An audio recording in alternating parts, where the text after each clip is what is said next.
Sesaat lagi kita akan mengikuti embun pagi.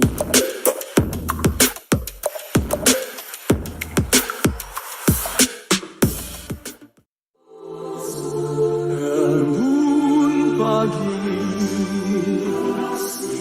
kasihnya setiap hari, seperti embun pagi, sejukkan hati. Ucapkan syukur, Tuhan Yesus baik, biar kita tahu perkataan yang baik. Tuhan sediakan kebutuhanku, Dia akan cukupkan semua yang ku perlu. Dia sembuhkan semua sakitku, berikan damai sejahtera yang melampaui akalku. Tuhan buka jalan, pimpin semua langkahku. Mazmur 31 ayat 1 sampai 25 ya. Untuk pemimpin biduan, Mazmur Daud. Padamu Tuhan aku berlindung, janganlah sekali-kali aku mendapat malu. Luputkanlah aku oleh karena keadilan-Mu. Sendengkanlah telingamu kepadaku, bersegeralah melepaskan aku. Jadilah bagiku gunung batu tempat perlindungan, kubu pertahanan untuk menyelamatkan aku. Sebab Engkau bukit batuku dan pertahananku, dan oleh karena namamu, Engkau akan menuntun dan membimbing aku. Engkau akan mengeluarkan aku dari jaring yang dipasang orang terhadap aku, sebab Engkaulah tempat perlindunganku. Ke dalam tangan-Mu lah kuserahkan nyawaku. Engkau membebaskan aku, ya Tuhan, Allah yang setia. Engkau benci kepada orang-orang yang memuja berhala yang sia-sia. Tetapi aku percaya kepada Tuhan. Aku akan bersorak-sorak dan bersukacita karena kasih setiamu. Sebab Engkau telah menilik sengsaraku, telah memperhatikan kesesakan jiwaku, dan tidak menyerahkan aku ke tangan musuh, tetapi menegakkan kakiku di tempat yang lapang. Kasihanilah aku, ya Tuhan, sebab aku merasa sesak. Karena sakit hati menghidaplah mataku, meranalah jiwa dan tubuhku. Sebab hidupku habis dalam duka dan tahun-tahun umurku dalam keluh kesah. Kekuatanku merosot karena sengsaraku, dan tulang-tulangku menjadi lemah. Di hadapan semua lawanku aku tercela, menakutkan bagi tetangga-tetanggaku, dan menjadi kekejutan bagi kenalan-kenalanku. Mereka yang melihat aku di jalan lari daripadaku. Aku telah hilang dari ingatan seperti orang mati, telah menjadi seperti barang yang pecah. Sebab aku mendengar banyak orang berbisik-bisik, ada kegentaran dari segala pihak. Mereka bersama-sama bermufakat mencelakakan aku. Mereka bermaksud mencabut nyawaku. Tetapi aku, kepadamu aku percaya. Ya Tuhan, aku berkata, Engkaulah Allahku. Masa hidupku ada dalam tangan-Mu. Lepaskanlah aku dari tangan musuh-musuhku dan orang-orang yang mengejar aku. Buatlah wajah-Mu bercahaya atas nama hamba-Mu. Selamatkanlah aku oleh kasih setia-Mu. Tuhan, janganlah membiarkan aku mendapat malu, sebab aku berseru kepadamu. Biarlah orang-orang fasik mendapat malu, dan turun ke dalam orang mati dan bungkam. Biarlah bibir dusta menjadi keluh, yang mencaci maki orang benar dengan kecongkakan dan penghinaan. Alangkah limpahnya kebaikan-Mu yang telah kusimpan bagi orang yang takut akan Engkau, Saya ulangi, alangkah limpahnya kebaikanmu yang telah kau simpan bagi orang yang takut akan engkau, yang telah kau lakukan bagi orang yang berlindung padamu di hadapan manusia. Engkau menyembunyikan mereka dalam naungan wajahmu terhadap persengkongkolan orang-orang. Engkau melindungi mereka dalam pondok terhadap perbantahan lidah. Terpujilah Tuhan, sebab kasih setianya ditunjukkannya kepadaku dengan ajaib pada waktu kesesakan. Aku menyangka dalam kebingunganku, aku telah terbuang dari hadapan matamu. Tetapi sesungguhnya engkau mendengarkan suara permohonanku ketika aku berteriak kepadamu minta tolong. Kasihilah Tuhan, hai semua orang yang dikasihinya. Tuhan menjaga orang-orang yang setiawan, tetapi orang-orang yang berbuat congkak diganjarnya dengan tidak tanggung-tanggung. Kuatkanlah dan teguhkanlah hatimu, hai semua orang yang berharap kepada Tuhan. Demikian pembacaan kebenaran firman Tuhan. 1 Korintus 10. Aku mau supaya kamu mengetahui saudara-saudara, bahwa nenek moyang kita semua berada di bawah perlindungan awan, dan bahwa mereka semua telah melintasi laut. Untuk menjadi pengikut Musa, mereka semua telah dibaptis dalam awan dan dalam laut. Mereka semua makan makanan rohani yang sama, dan mereka semua minum minuman rohani yang sama, sebab mereka minum dari batu karang rohani yang mengikuti mereka, dan batu karang itu ialah Kristus. Tetapi sungguh pun demikian, Allah tidak berkenan kepada bagian yang terbesar dari mereka, karena mereka ditewaskan di padang gurun. Semuanya ini telah menjadi sebagai contoh bagi kita, untuk memperingatkan kita, supaya jangan kita menginginkan hal-hal yang jahat, seperti yang telah mereka perbuat. Dan supaya jangan kita menjadi penyembah-penyembah berhala, sama seperti beberapa orang dari mereka, seperti ada tertulis, maka duduklah bangsa itu untuk makan dan minum, kemudian bangunlah mereka dan bersukaria. Janganlah kita melakukan percabulan, seperti yang dilakukan oleh beberapa orang dari mereka, sehingga pada satu hari telah tewas 23.000 orang. Dan janganlah kita mencobai Tuhan, seperti yang dilakukan oleh beberapa orang dari mereka, sehingga mereka mati dipagut ular. Dan janganlah bersungut-sungut, seperti yang dilakukan oleh beberapa orang dari mereka, sehingga mereka dibinasakan oleh malaikat maut. Semuanya ini telah menimpa mereka sebagai contoh dan dituliskan untuk menjadi peringatan bagi kita yang hidup pada waktu di mana zaman akhir telah tiba. Sebab itu siapa yang menyangka bahwa ia teguh berdiri, hati-hatilah supaya ia jangan jatuh. Pencobaan-pencobaan yang kamu alami ialah pencobaan-pencobaan biasa yang tidak melebihi kekuatan manusia. Sebab Allah setia, dan karena Ia tidak akan membiarkan kamu dicobai melampaui kekuatanmu. Pada waktu kamu dicobai, Ia akan memberikan kepadamu jalan keluar, sehingga kamu dapat menanggungnya. Karena itu, saudara-saudaraku yang kekasih, jauhilah penyembahan berhala. Aku berbicara kepadamu sebagai orang-orang yang bijaksana. Pertimbangkanlah sendiri apa yang akan aku katakan. Bukan kacauan pengucapan syukur, yang atasnya kita ucapkan syukur, adalah persekutuan dengan darah Kristus. Bukankah roti yang kita pecah-pecahkan adalah persekutuan dengan tubuh Kristus? Karena roti adalah satu, maka kita sekalipun banyak adalah satu tubuh, karena kita semua mendapat bagian dalam roti yang satu itu.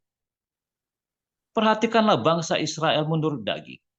Bukankah mereka yang makan apa yang dipersembahkan mendapat bagian dalam pelayanan mezbah? Apakah yang kumaksud dengan perkataan itu? Bahwa persembahan berhala adalah sesuatu? Atau bahwa berhala adalah sesuatu? Bukan. Apa yang kumaksudkan ialah bahwa persembahan mereka adalah persembahan kepada roh-roh jahat, bukan kepada Allah. Dan aku tidak mau bahwa kamu bersekutu dengan roh-roh jahat. Kamu tidak dapat minum dari cawan Tuhan dan juga dari cawan roh-roh jahat. Kamu tidak dapat mendapat bagian dalam perjamuan Tuhan dan juga dalam perjamuan roh-roh jahat. Atau maukah kita membangkitkan cemburu Tuhan? Apakah kita lebih kuat daripada Dia? Segala sesuatu diperbolehkan, benar, Tetapi bukan segala sesuatu berguna. Segala sesuatu diperbolehkan. Benar, tetapi bukan segala sesuatu membangun. Jangan seorang pun yang mencari keuntungannya sendiri, tetapi hendaklah tiap-tiap orang mencari keuntungan orang lain. Kamu boleh makan segala sesuatu yang dijual di pasar daging, tanpa mengadakan pemeriksaan karena keberatan-keberatan hati nurani. Karena bumi serta segala isinya adalah milik Tuhan. Kalau kamu diundang makan oleh seseorang yang tidak percaya, dan diundangan itu kamu terima, makanlah apa saja yang dihidangkan kepadamu, tanpa mengadakan pemeriksaan karena keberatan-keberatan hati nurani. Tetapi kalau seorang berkata kepadamu, itu persembahan berhala, jangan engkau memakannya. Oleh karena dia yang mengatakan hal itu kepadamu, dan karena keberatan-keberatan hati nurani. Yang aku maksudkan dengan keberatan-keberatan bukanlah keberatan-keberatan hati nurani sendiri, tetapi keberatan-keberatan hati nurani orang lain itu. Mungkin ada orang yang berkata, mengapa kebebasan harus ditentukan oleh keberatan-keberatan hati nurani orang lain? Kalau aku mengucap syukur atas apa yang aku turut memakannya, mengapa orang berkata jahat tentang aku karena makanan yang atasnya aku mengucap syukur? Aku menjawab, jika engkau makan, atau jika engkau minum, atau jika engkau melakukan segala sesuatu yang lain, lakukanlah semuanya itu untuk kemuliaan Allah. Janganlah kamu menimbulkan sak dalam hati orang, baik orang Yahudi atau orang Yunani maupun jemaat Allah. Sama seperti aku juga berusaha menyenangkan hati semua orang dalam segala hal, bukan untuk kepentingan diriku, tetapi untuk kepentingan orang banyak, supaya mereka beroleh selamat. Demikian firman Tuhan. Haleluya, firman Tuhan selalu baru setiap hari. Jika kita menanti-nantikan Tuhan dengan penuh sukacita, dengan penuh pengharapan yang teguh, dan dengan terus belas kasihan, ya, karena banyak sekali apologet ya yang hidupnya tidak penuh belas kasihan, tapi penuh dengan penghakiman, ya, apologet yang saya bilang apologet compong gitu ya, mulutnya menghakimi tapi kelakuannya badek, saudara ya. Kadang-kadang saya kagak ngerti. Terus mereka itu tadi yang sering saya bilang, mereka itu membaca firman Tuhan, ya, tetapi bukan mencari kebenaran. Mereka membaca, ya, firman Tuhan itu untuk mencari pembenaran, ya. Lalu mereka membaca firman Tuhan bukan supaya hati mereka jadi murni, bersih oleh karena firman, oleh karena logos yang didengar sehingga hidupnya jadi murni. Tapi logos itu buat nyambukin orang lain, ya, buat nusukin orang lain, buat pamer seakan dia bisa. Kelakuan mah tetap badek. Ya, saudara, makanya kamu baca firman Tuhan tiap hari itu tidak menjamin kamu tambah benar. Tapi kalau kamu tidak baca firman Tuhan, tambah nggak benar kamu. Nah, bingung kan? Kamu membaca firman Tuhan tiap hari tidak membuat hidupmu tambah benar. Kamu dengar khotbah banyak-banyak tidak membuat hidupmu tambah benar. Tapi kalau kamu tidak mengerti firman Tuhan, hidupmu pasti nggak benar. Lalu bagaimana dong kalau membaca firman Tuhan? Harus disertai dengan hati yang haus dan lapar ingin mencari kebenaran, bukan untuk membenarkan kelakuanmu yang badek. Apalagi cuma buat pamer nih, saya hafal sekian ayat, ya. Aduh, itu kadang-kadang ya, itu orang Islam itu lebih banyak yang hafal Alkitab daripada kalian orang Kristen. Apakah hidupnya tambah baik? Tambah edan, iya itu, ya kan? Mengapa? Karena mereka tidak melakukan, tidak percaya aja enggak, apalagi melakukan. Itu saya bilang ya, kamu tidak percaya yang kamu katakan. Ini kan apologet ini kan banyak cerita firman Tuhan, tapi dia tidak percaya dengan apa yang dia ngomong, ya kan? Dia tidak mengimani apa yang dia ngomong, dan apalagi tidak melakukan apa yang dia imani juga. Kacau ini orang ya. Akhirnya hidupnya dalam perzinahan, Akhirnya hidupnya ributnya donasi terus ya, bertengkar donasi. Ada yang punya donasi sampai ratusan juta pakai rekening pribadi dia, ada yang sampai akhirnya ini, tapi pokoknya ya semua donasi yang tidak dibuka itu nanti ujungnya itu setan semua. Segala sesuatu yang gelap itu setan semua ya. Karena di dalam Tuhan Yesus tidak ada gelap-gelapan, tidak ada rahasia-rahasiaan, semua terang benderang ya. Sama seperti komunitas kita selalu terang benderang, dibuka semua. Kamu mau tahu rekening saya? Boleh saya buka. Yang penting kalau kamu nanya rekening, kamu kudu nyumbang. Etikanya orang nanya rekening itu nyumbang, diingat-ingat ya.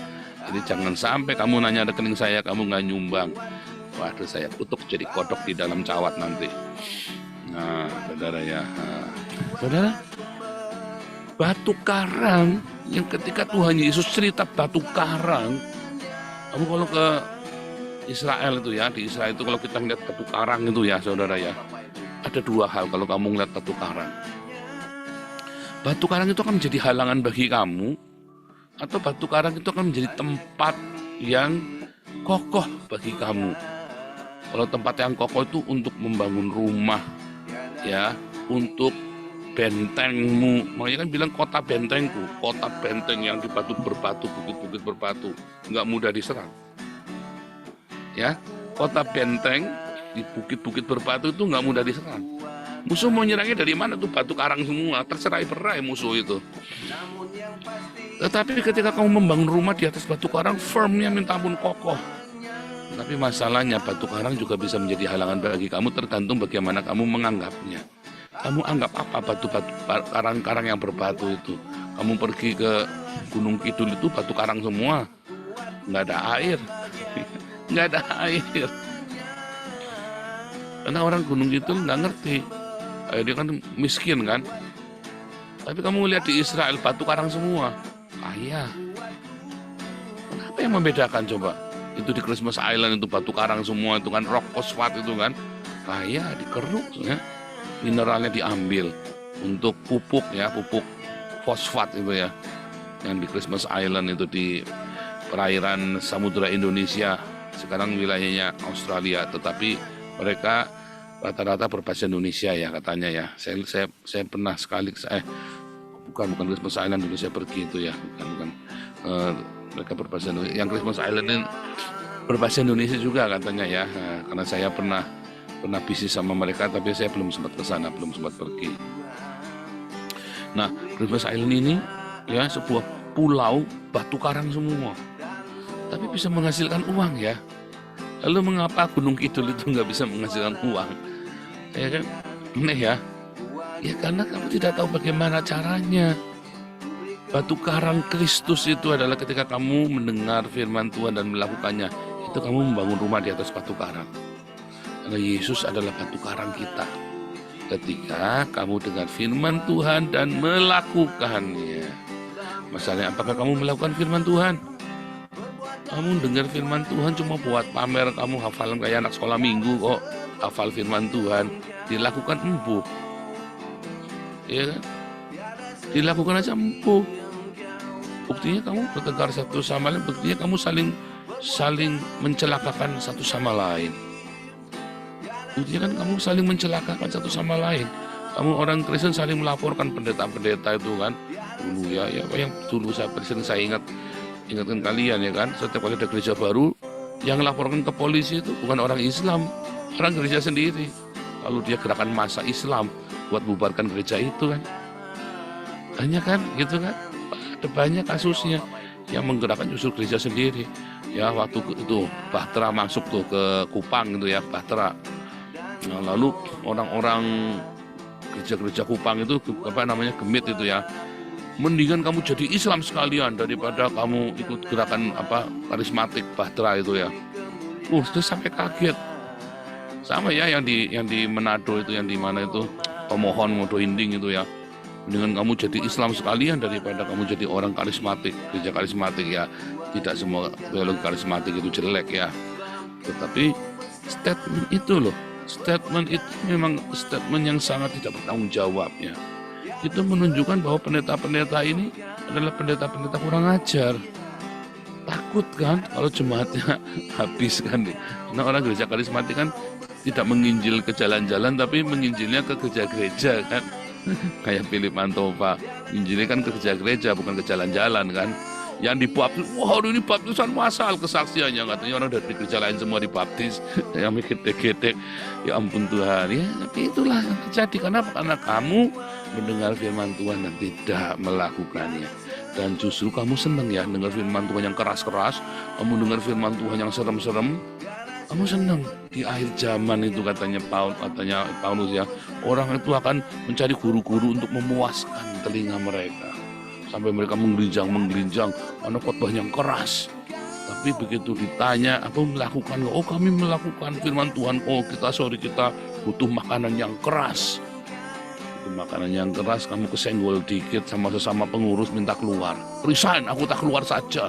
Begitu idemu tidak disetujui, aku tak keluar saja. Begitu kamu ada gesekan dikit, aku tak keluar saja. Aku difitnah, aku ini aduh segala macam ya. Wah harus dengar yang keras. Diomongin sedikit saja, udah responnya udah kayak orang mau itu ya, kayak digigit sama naga. Baru diantuk sama semut, keluar-keluarnya kayak digigit naga ya. Kan gitu kan. Itu menunjukkan bahwa apa? Kamu bukan pelaku firman Tuhan. Kamu ya kan, saya seneng yang keras-keras Pak. Aduh, apologet juga sama ya. Akhirnya ruwet. Saudara, setiap kali kita mendengar firman Tuhan, jangan biarkan firman itu gugur darimu. Setiap firman yang gugur darimu itu, ya, itu akan menjadi kotoran dalam hidupmu. Firman Tuhan yang gugur dalam hidupmu itu akan menjadi kotoran dalam hidupmu. Kamu akan menjadi orang munafik. Setiap kamu dengar firman Tuhan dan kamu dengan sengaja tidak melakukannya, kamu akan mengumpulkan sebuah menara kemunafikan dalam hidupmu.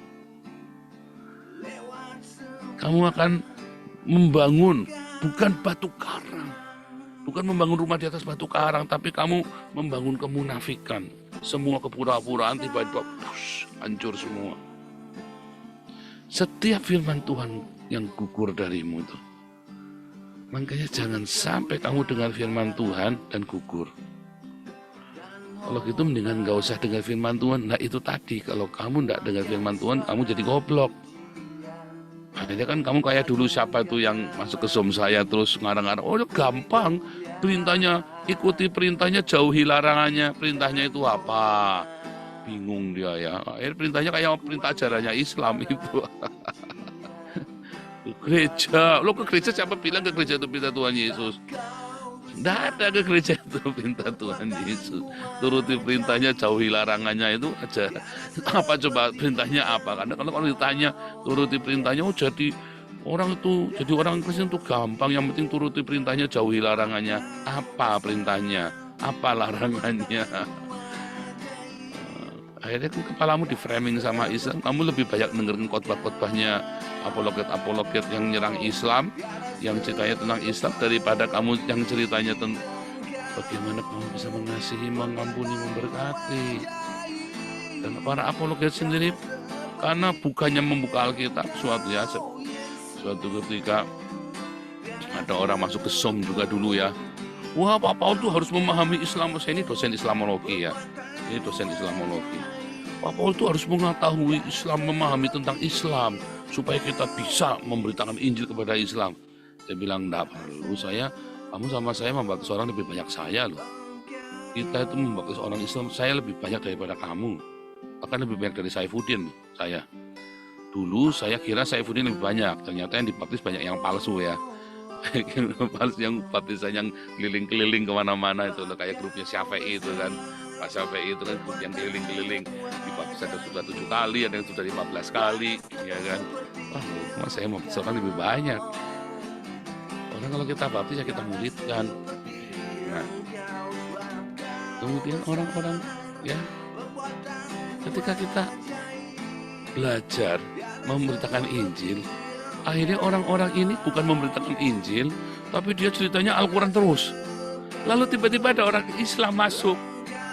Lalu dia cerita firman Tuhan terus, saudara. Ya, dia kasih tahu nih ayat ini, dia tanya ayat ini, tanya ayat ini. Lalu saya tanya sama mereka yang ada di situ, ini yang memberitakan Injil jadinya siapa? Yang memberitakan Injil jadinya siapa? Yang orang Kristennya ngutipnya ayat Al-Quran terus, yang orang Islamnya ngutipnya ayat Alkitab terus. Coba yang memberitakan Injil yang mana, saudara? Yang Islam lah. Gimana sih kamu? Nah itu ya, kadang-kadang saya nggak tahu cara otakmu bekerja. Ya, karena kalian senang sama yang wah-wah begitu. Kamu senang berbut kalau ada orang Islam diserang-serang gitu kan. Kamu lebih senang mendengarkan orang nyerang orang Islam daripada kamu mendengarkan firman Tuhan yang ngajari kamu untuk selalu rendah hati, selalu mengasihi, mengampuni, memberkati. Oh berat Pak, gampang. Intinya kan kamu sebenarnya ingin mengikuti hawa nafsu kamu kan, makanya jadi berat. Sehingga kamu tidak pernah berjumpa dengan batu karang itu. Kamu kan ingin tetap cabul, tetap berzina, kamu kan ingin tetap hidup di dalam keduniawianmu. Jadinya kan susah. Ini kan sebuah keputusan. Kamu sebenarnya mau apa?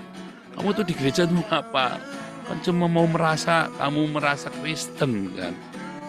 Nah itu, orang-orang seperti ini yang akhirnya kan di akhir zaman gampang murtad. Oh saya tidak mungkin murtad Pak. Aduh, ada orang-orang seperti ini, orang yang jadi pengkhianat justru ya. Iya kan? Orang-orang seperti ini kan yang sering jadi pengkhianat.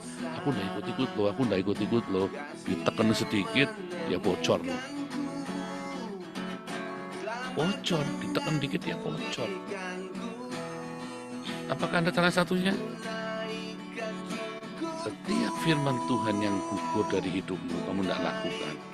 Kamu sedang membangun ya, sebuah kemunafikan, sebuah menara kemunafikan. Setiap firman Tuhan yang gugur dari hidupmu akan dipakai iblis untuk menyerang kamu balik. Ya, sehingga kamu seakan-akan kamu berlindung dengan firman Tuhan, tapi kamu sedang mencari pembenaran. Kamu ketuk batu karang itu, kamu minta mujizat, nggak keluar air, keluarnya debu tanah. Pahit. Kamu ketuk lagi, Tuhan, mana janjimu? Keluarnya debu tanah. Sebab kamu tidak menjadikan batu karang itu sebagai perlindunganmu, tapi kamu jadikan batu karang itu malah jadi penghambat dari kedagingan dan keduniawianmu, sehingga kamu merasa terusik. Mau berzina, dimati tutup dulu. Gambarnya Tuhan Yesus dibalik, kamu lagi selingkuh. Pakai salib, salibnya dicopot dulu. Siapa yang begitu, mau selingkuh salibnya dicopot dulu. Ya kan? Apa malah bangga dipamerin sama pacarmu? Weh, kelewatan kamu. Loh, jangan ngomong, saya ngomong realita kamu ya. Dibalik dulu. Ini ada Alkitabnya, dimasukkan dulu ke laci. Malu kalau mau selingkuh, mau oho-oho. Oh, hati-hati kamu. Itulah sebabnya kamu teriak nggak didengar sama Tuhan. Kamu ketuk itu batu karang nggak keluar air. Kenapa ya? Karena kamu tidak menjadikan batu karang itu sebagai panutanmu. Tidak menjadikan batu karang itu benar-benar sebagai perlindunganmu. Kamu tidak mau jaga hidupmu yang benar. Ya susah Pak. Siapa bilang susah? Yang bilang susah itu dasarnya karena hatimu busuk. Kalau hatimu benar-benar mau baik, sebenarnya mengikuti firman Tuhan itu tidak susah. Malah kamu akan mendapat privilege. Saya dulu juga berpikirnya sama, susah. Karena pendeta-pendeta khotbahnya kan susah, itulah kita harus begini, harus begitu, makanya susah. Ya. Dan setelah saya ingat, ternyata lebih gampang hidup kita kalau sesuai firman Tuhan daripada kalau kamu hidupnya tidak sesuai firman Tuhan. Lebih gampang hidupmu kalau kamu ada firman Tuhan, kamu lakukan ada firman Tuhan dan lakukan. Contoh, ada lampu merah, traffic light, lampu merah ya berhenti. Wah, kangelan Pak, ngerem, itu cuma tinggal ngerem kok kangelan. Bener nggak?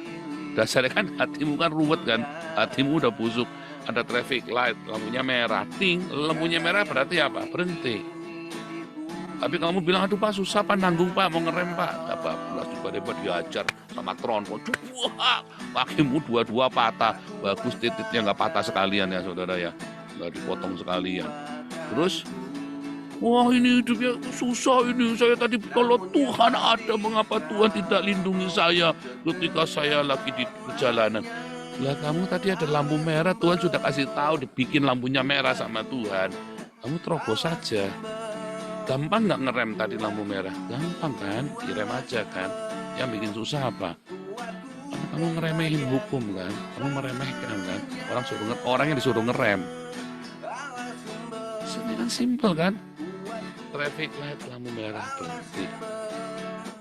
Jangan buang sampah sembarangan.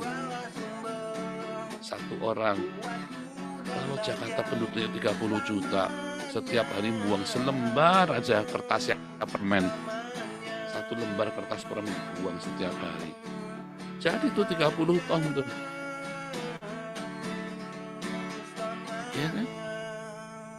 Kotor gak kotanya? Kamu lihat Belanda persis sekali. Begitu Arab-Arab ini Islam-Islam masuk jadi kotor ya. Ya kan? Satu orang ya, kalau lihat orang-orang bule itu ya kalau ada sampah malah dia pungut kalau di tempat sampah. Kalau Arab-Arab ini malah buang sampah sengaja sekalian ditaruh di tempat-tempat itu ya, kaleng, Coca-Cola, apa segala macam, merokok mau dilempar semua. Itu sepanjang jalan di gereja kita itu di Den Haag itu Arab-Arab semua, aduh joroknya minta ampun. Kalau kamu lihat di kota saya yang di sini di Zutphen itu ya bersih saudara, bersih. Mungkin di Den Haag itu Arab semua 60% itu pendatang, kotornya minta ampun. Setelah ada Arab-Arab itu, kenapa? Karena itu tadi ya menyepelekan. Cuman satu. Sebenarnya ngebuang sampah di jalan itu gampang nggak sih saudara? Coba mulai dari rumahmu. Saya emang kalau di rumah saya dulu ya seger ya saudara ya. Saya kalau udah sampah tak ambil. Ya, saya suka tegur anak saya kalau ada barang jatuh di bawah, jangan ya kadang-kadang namanya anak-anak ya sampai 3 hari sengaja tak lihat seminggu nggak diambil, ya kan? Itu nggak boleh kamu masa bodoh begitu. Ada barang di bawah tidak pada tempatnya, kamu ambil. Kamu nggak tahu loh, kamu tiba-tiba keinjak kakimu loh. Atau mungkin keinjak ada sesuatu yang kita nggak ngerti. Padahal kan cuma ngambil aja kan. Susahnya apa diambil? Contoh ya. Benar nggak?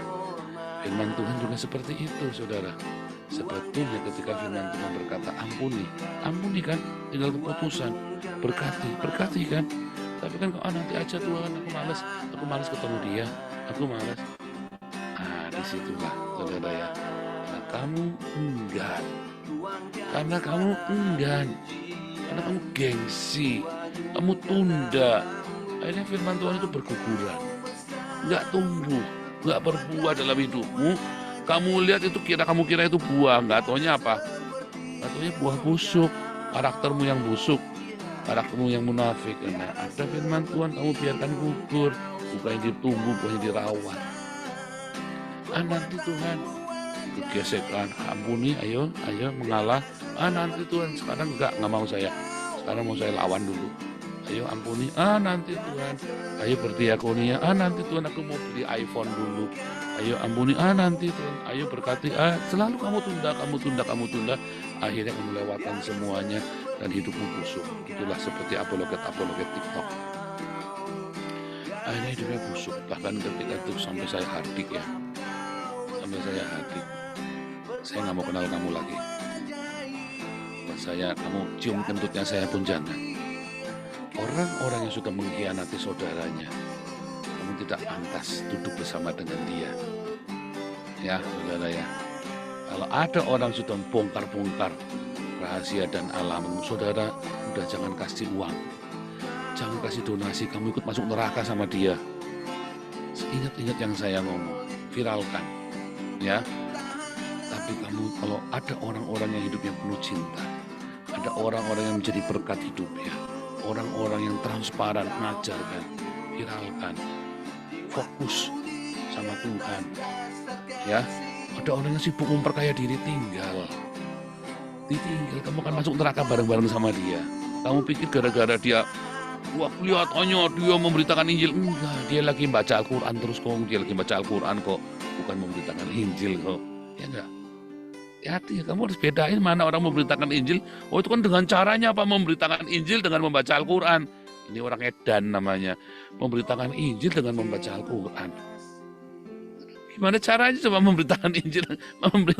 Mendingan kamu membaca satu ayat saja daripada kamu ngoceh-ngoceh panjang-panjang lebar tapi yang kamu bahas Al-Quran semua. Belajarlah sama saya, ya. Teladanilah saya. Saya harap murid-murid kita, Hagios, ya, semua yang dalam kelompok komunitas pemberitaan kita belajar disiplin dengan hidupnya. Tiap hari, ya. Belajar disiplin, firman Tuhan dengar, lakukan, maka kamu akan punya batu karang yaitu Kristus yang bersama denganmu selalu, yang kamu ketuk sekali keluar air kehidupan memancar. Jehovah Jireh, Tuhan datang. Jehovah Sebaot, kamu dapat perlindungan. Jehovah Shalom, damai sejahtera Tuhan. Tuhan Yesus memberkati.